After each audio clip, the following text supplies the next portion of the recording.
Well, it's a great joy for me to be here and able to speak to you all tonight. And I remember with so much happiness the days I were with you in Newport some years ago, meeting you all and seeing the wonderful work and hearing about the wonderful work you were doing in Africa especially, which I hadn't known so much about, and all about the wonderful work you also do with people in Newport itself who are going through a rough spin.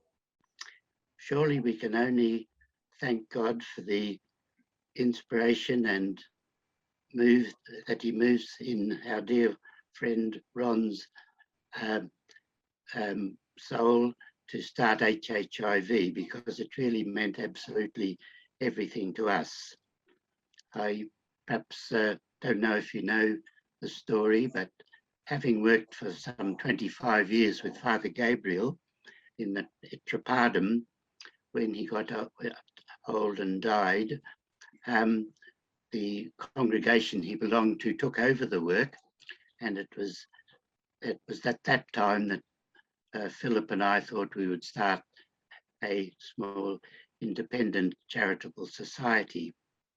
And we made 3 or 4 sort of false starts. We called the women together to work, but we didn't have the money to pay them, and we didn't have money for Philip's salary, and each time it fizzled out.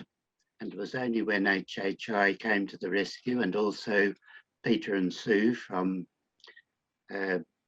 Friends of the Banyan Tree, that it became a stable and feasible operation, and things worked ahead well and developed. And so we can only thank God for that, and for HHI, which meant everything to the work.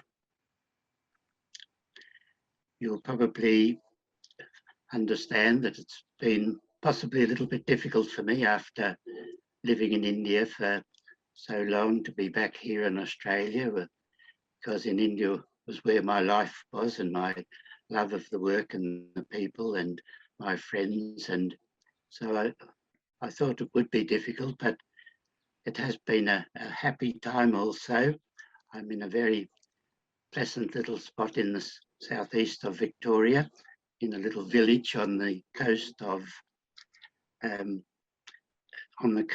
and it's a beautiful little place with very, very nice people, and fortunate to be living with my sister, who's wonderfully good and looks after me so well. So that's been really very good, and I've been keeping well.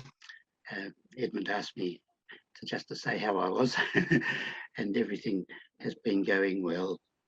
I've also been able to keep up some of the work with the Banyan Tree, in that with the help of Edmund and Ian especially, we've been able to keep up all the salaries for the women doing the unemployment, the income generating projects, and there must be some 70 or 80 of them altogether.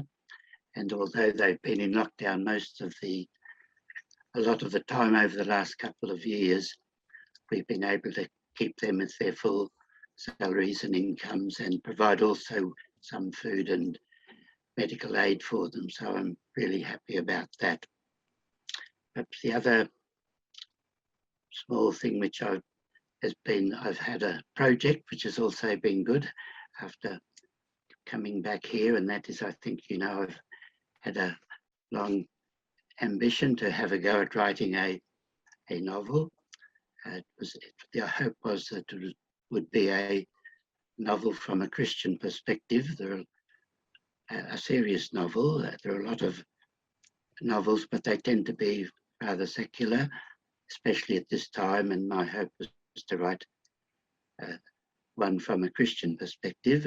And just about 15 years ago, or a little bit more, a young woman asked me to write down her story.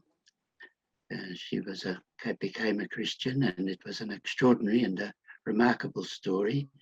So I've made that the basis of the story, and it's also involved in the novel with a young chap who comes from Australia.